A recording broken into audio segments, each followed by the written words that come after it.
Hello बच्चों, hello बच्चों देखो हम हेलो बच्चों देखो हम आपको एयरफोर्स में जो अधिकांश मैथ के क्वेश्चन पूछे जाते हैं उन्हें शॉर्ट ट्रिक द्वारा 10 से 5 सेकंड के बीच में कैसे करते हैं वो हम आपको वो ट्रिक बताएंगे।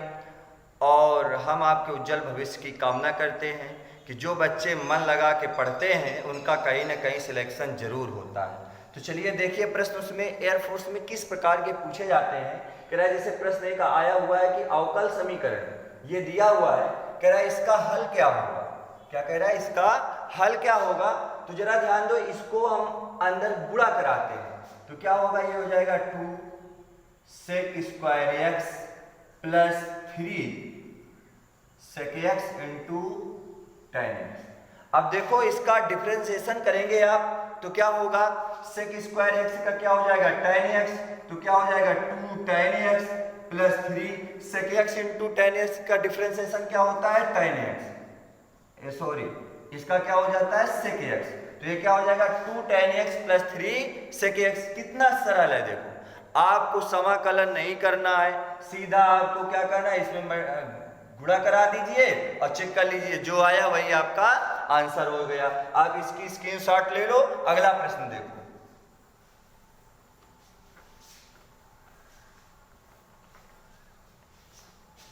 दूसरा प्रश्न है आपका, कह रहा है फलन fx is equal to cos 2x minus sin 2x। तो कह रहा है इसका रेंज, जिसको आप क्या कहते हो परास, कह रहा है इसका परास क्या होगा। तो जरा ध्यान दो, ये क्या लिखा है fx equal to cos 2x minus sin 2x 2x। अब क्या करेंगे, इसकी तुलना कराएंगे किससे, fx बराबर cos a cos theta plus b sin theta से। जब इस प्रकार का हो तो रेंज क्या होता है, रेंज हो जाता है आपका माइनस का root A square plus B square से क्या होता है प्लस का root A square plus B square. अब जरा ध्यान दो, इसका a इधर कुछ नहीं है तो गुणांक एक, इसका b तो -1। अब क्या करेंगे, कह रहा है a स्क्वायर तो 1 का स्क्वायर 1 प्लस इसका -1 का स्क्वायर 1, तो क्या आ जाएगा माइनस का रूट 2 आ जाएगा और इसमें क्या हो जाएगा प्लस का रूट 2। फिर से एक बार ध्यान दो, कोई फलन दिया हुआ है और क्या कह रहा है इसका परास बताइए, तो आप क्या कर दो, सीधा इसकी तुलना करा दो a cos theta plus b sin theta से। अब इसका रेंज क्या होता है, माइनस का root A square plus B square से प्लस का root A square plus B square. Screenshot ले लो, फिर अगला क्वेश्चन हम आपको बताएं। ठीक, अगला प्रश्न देखो क्या है। अगला प्रश्न नंबर 3 कह रहा है 4 और 26 के बीच 10 समांतर माध्य पदों का योग। कह रहा है कि 4 और 26 के बीच क्या कह रहा है, 10 समांतर माध्य पदों का योग। 4 पहला 26 लास्ट है ना। तो क्या कह रहा है, a है आपका 4, b है आपका 26 के बीच कितने 10, ये क्या है n है। तो क्या होगा, यहां पर आपका a बराबर 4 और l बराबर 26 और n बराबर कितना दिया है 10। सूत्र लगा दो, क्या हो जाएगा, समांतर माध्य पदों का योग SM इक्वल टू क्या होगा, ये हो जाएगा n/2 और a प्लस l। तो क्या हो जाएगा, ये n का मान है 10/2 और a प्लस l, a का मान 4 और प्लस l का मान 26, 4 30 और इससे काट दो तो 5, तो 30 गुणे 5, 5 3 15, कितना आ जाएगा 150। ऐसे देखो तुरंत देखो कैसे टिक मारते हैं। देखो ये a और ये l है, कह रहा है 4 और 26 के बीच, तो a का मान 4 है और l का मान 26 है। कितने पद हैं 10, तो ये n हो गया, तो n/2 तो यानी 10/2 5, और ब्रैकेट में होता है a + l, तो 26 + 4 30, तो 30 × 5 तो यानी 3 × 5 15, कितना आ जाएगा 150। स्क्रीनशॉट ले लो। इसी प्रकार के प्रश्न एयरफोर्स में पूछे जाते हैं। क्या कहा हमने कहा 4 और 26 के बीच, तो 4 पहला हो गया, 26 लास्ट हो गया। अब कितने पद, n = 10 है, सूत्र रखा n/2 a + l, हल कर दिया, आंसर आ गया।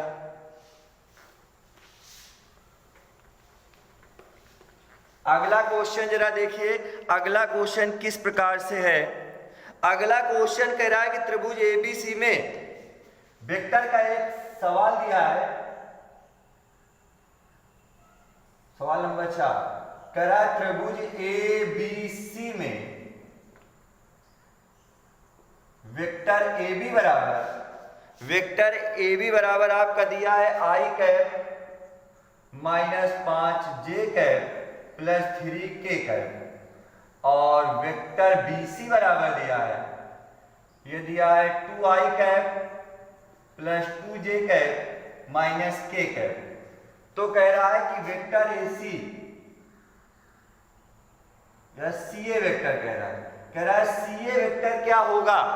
तो कुछ नहीं करना है, CA वेक्टर के लिए आप क्या लिखोगे, लिख दोगे CA वेक्टर बराबर माइनस, और इन दोनों को क्या करो, जोड़ दो, तो क्या हो जाएगा AB वेक्टर + BC वेक्टर। अब जरा ध्यान दो, माइनस लगा दो, इनको आपस में पहले जोड़ लो, तो क्या हो जाएगा, इन दोनों को जोड़ना है, तो 2 1 3 आई, फिर इसके बाद 5 में 2 चला गया तो -3j, फिर इसके बाद 3 में 1 के चला गया तो क्या बचा +2k।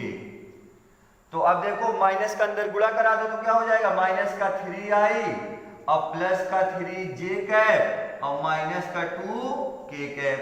यही आपका आंसर। फिर से समझो, वेक्टर में कैसा सवाल पूछा गया है, कह रहा है त्रिभुज एबीसी में वेक्टर AB बराबर इतना, वेक्टर BC बराबर इतना, तो कह रहा है वेक्टर CA क्या होगा। क्या कह रहा है, वेक्टर CA क्या होगा। अगर AC कहता तो केवल इन दोनों को जोड़ देते। अब क्या कह रहा है, CA वेक्टर, क्या कह रहा है CA वेक्टर, तो क्या करेंगे, इन दोनों को जोड़ करके माइनस का चिन्ह लगा देंगे, जो आएगा वही आंसर हो जाएगा। स्क्रीनशॉट ले लो, फिर अगला बताएं आपको।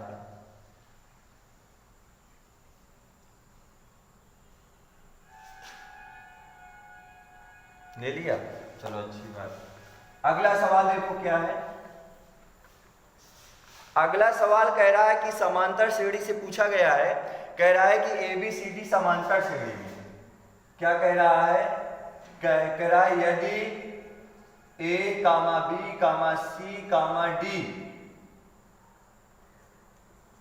A, B, C, D समांतर श्रेणी में है, काय में है, समांतर श्रेणी में है, तो कह रहा है अब इनको बताना है कि ये काहे में होंगी और उनके क्या क्या दिए हैं। देखो जरा ध्यान दो, अभी एक सेकेंड, सवाल जरा थोड़ा सा देख लें। सवाल, हाँ, इसमें दिया है कि ABC और इसके बाद आपका दिया है ABD और इसके बाद आपका दिया है ACD और दिया है BCD। कह रहा है ये किसमें होंगी, ये तो आपकी समांतर श्रेणी में दी हुई है, और कह रहा है इनको कि ये काहे में होंगी।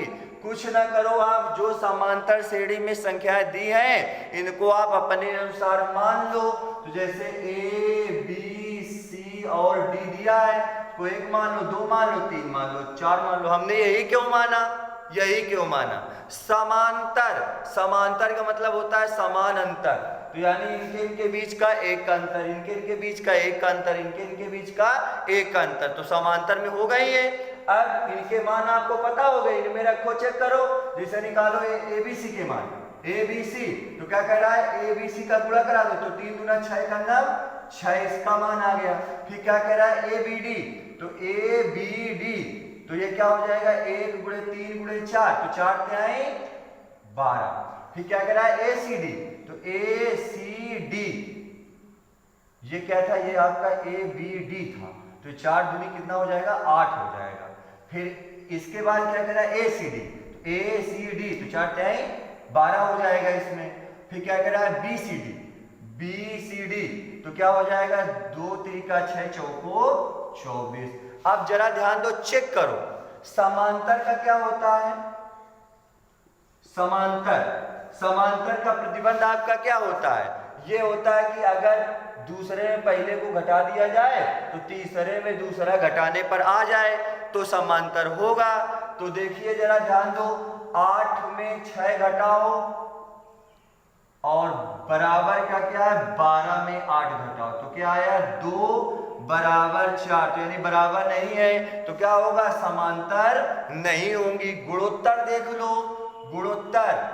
गुणोत्तर में देखो क्या होगा AR स्क्वायर होता है, तो इसको देखो भाई, देखो 6/8 फिर 8/12, तो इसको देखो काट के देखो जरा, तो क्या होगा 2 त्रिका 6 2 चौको 8 2 चौको 8 और 2 छाका 12, तो क्या हो जाएगा 1/3 हो जाएगा।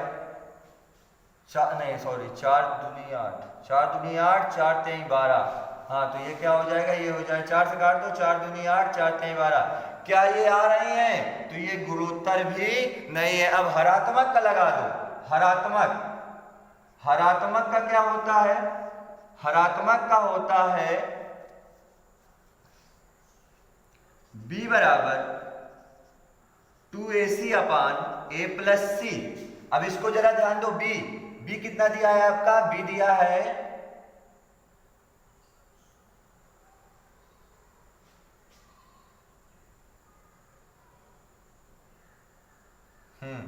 इनमें से देखना है आपको, तो ये B कितना दिया है इसका, ये वाला, तो ये दिया है 8 बराबर, अब इसमें से देखो क्या है 2AC 2 और A का मान कितना है, A का मान है 4, 1 सेकेंड, तो इसमें क्या कह रहा है समांतर माध्य में होता है B बराबर 2AC upon A plus C।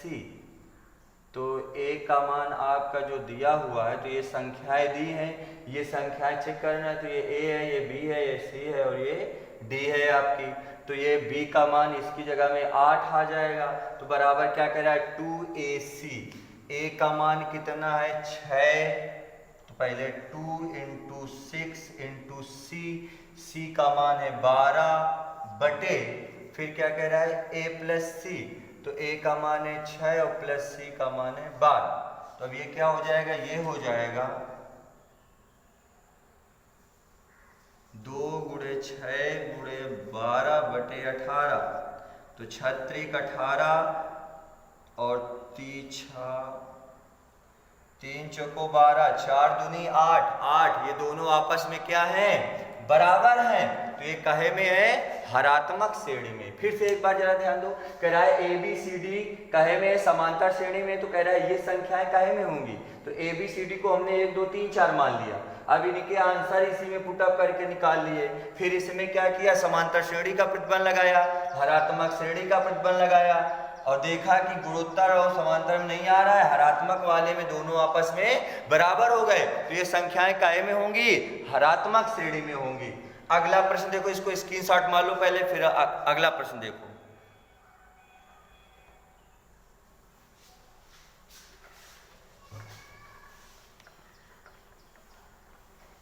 अगला प्रश्न देखिए आप, आपका अगला प्रश्न है समीकरण आपका दिया है x² - 3x + 6 बराबर 0 के वास्तविक हलों की संख्या या वास्तविक मूलों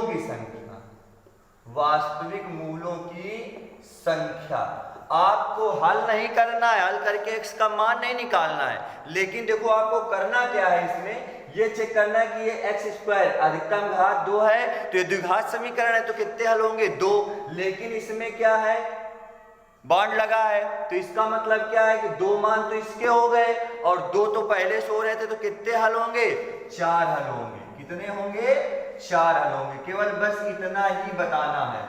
फिर से एक बार इसे समझ लो, हमने क्या कहा, ये समीकरण दिया है, कह रहा है कि वास्तविक मूलों की संख्या कितनी होगी। तो पहले तो ध्यान दो कि क्या करना है आपको, ये देखना द्विघात समीकरण है, तो x के कितने हल होते हैं? 2 हल होते हैं। और फिर इसके बाद क्या लगा है? बॉन्ड लगा, तो बॉन्ड के अनुसार क्या होता है? प्लस माइनस में संख्या होती है, तो 2 वो हो गए, तो कितने हल होंगे? 4 हल होंगे। तो 4 डायरेक्ट हमने लिख दिया, यही आपका आंसर हो गया। फिर एक अगला क्वेश्चन है, अगला क्वेश्चन कह रहा है दीर्घवृत्त। क्या कह रहा है? दीर्घवृत्त x square upon 9 plus y square upon 16 is equal to 1 का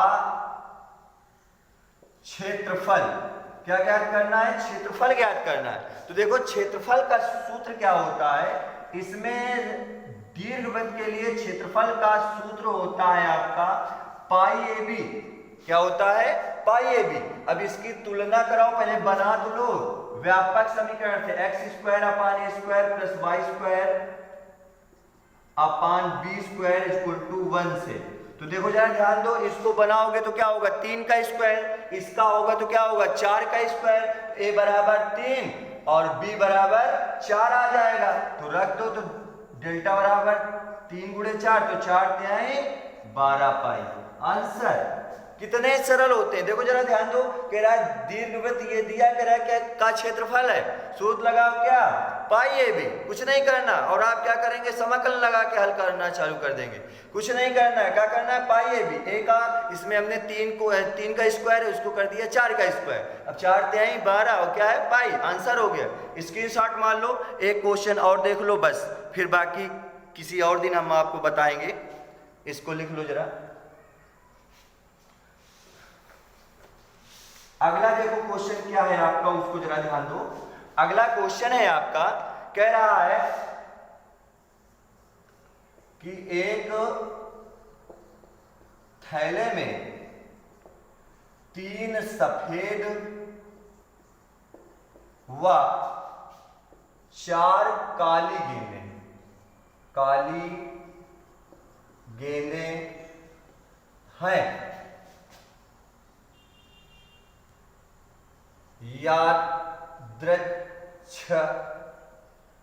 यादृच्छता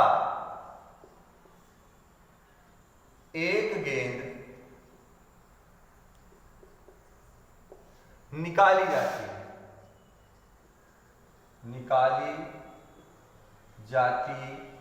है। कह रहा है प्रायिकता बताओ। क्या बताओ? प्रायिकता। काहे की कह रहा है? कह रहा है पहला, काहे की? काली होने की। अब देखो जरा ध्यान दो, एक थैले में 3 सफेद हैं, 4 काली हैं, तो टोटल कितनी हो गई? 7। कितनी हो गई? 7। और कितने की कह रहा है? काली होने की। काहे की? काली होने की। तो काली गेंदें कितनी है? 4। और टोटल कितनी हुई? 4 3 7। आंसर। इसी प्रकार से दूसरा देखिए, दूसरा इसका पार्ट क्या कह रहा है? सफेद गेंद। कहेगा सफेद होने की। तो ये अब आप बता दीजिए भाई, 4 थी तो 4 ऊपर हो गई, टोटल हो गई 7। इसी प्रकार से क्या है इसमें? सफेद कितनी है? 3, तो क्या हो जाएगा? 3 बटे वही टोटल कितनी? 7। ऐसे देख के तुरंत टिक मारते हैं, बस ऐसे प्रश्न आते हैं। कहता है एक थैले में इतनी सफेद, इतनी काली और इतनी लाल गेंदें हैं। फिर उसमें कहेगा सफेद होने की, लाल होने की, काली होने की प्रायिकता। तो जो जितनी संख्या उसको ऊपर रख दो, बटे नीचे टोटल मार दो, वही आपका क्या हो गया? आंसर हो गया। अब एक प्रश्न केवल और देख लीजिए, इसका आप स्क्रीनशॉट मार लो। एक अगला क्वेश्चन देख लो क्या दिया है आपका।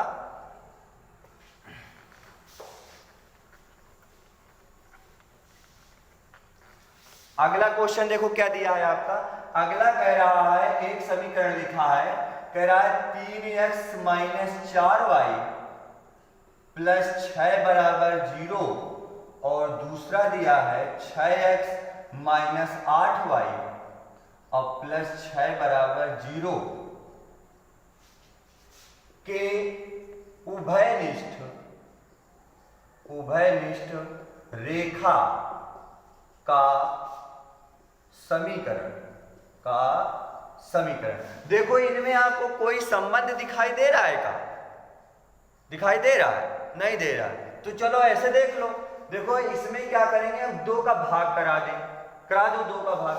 तो इसमें अगर भाग कराएंगे, इसको समीकरण फर्स्ट मान लो, इसको सेकंड मान लो, तो क्या करो, समीकरण सेकंड बाई 2, तो क्या हो जाएगा 3x माइनस 4y प्लस 3 बराबर 0 हो जाएगा। अब देखो 3x minus 4y 3x minus 4y दोनों की स्लोप का मतलब क्या होता है, प्रवणता, आपस में क्या होगी, बराबर होगी। अगर नहीं मालूम तो आप क्या करोगे, y बराबर mx प्लस c से तुलना करा लेना। तो जब तुलना कराओगे तो ये देखोगे कि दोनों की प्रवणताएं समान आएंगी। तो m1 बराबर m2, तो रेखाएं परस्पर क्या होती हैं, समांतर होती हैं। तो समांतर होती हैं तो उभयनिष्ठ रेखा का समीकरण क्या होगा, ये हो जाएगा ax plus by plus c1 plus c2 upon 2 equal to क्या हो जाएगा 0। तो ax प्लस बी वाई की जगह में जो ये रखा है उसी को रख देंगे, तो क्या हो जाएगा 3x minus 4y plus c1 plus c2। तो c1 की जगह में ये 6 है प्लस c2 की जगह में 3 है बटे 2 बराबर का 0। तो क्या हो जाएगा 3x माइनस 4y प्लस 6 3 9 बटे 2 बराबर 0। तो 2 का इसमें गुणा करा दो, तो क्या हो जाएगा 6x माइनस 8y और प्लस का 9 बराबर 0। यही उभयनिष्ठ रेखा का समीकरण हो जाएगा। फिर से जरा एक बार ध्यान दो, कह रहा है कि ये रेखा तथा इतने के उभयनिष्ठ रेखा का समीकरण क्या होगा। तो हमने क्या किया, इसमें पहले 2 का भाग करा दिया, फिर संबंध देख लिया। तो इसमें दोनों में क्या देखा कि दोनों की स्लोप का मतलब प्रवणता आपस में क्या है, समान है। तो ये क्या है, समांतर है। तो समांतर है तो उभयनिष्ठ रेखा का समीकरण क्या होगा, ये हो जाएगा ax plus by plus c1 c2 by 2 बराबर का 0।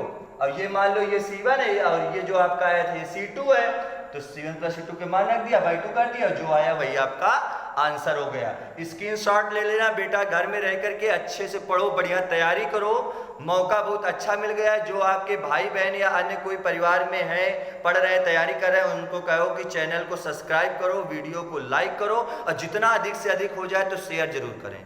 धन्यवाद बेटा, थैंक यू।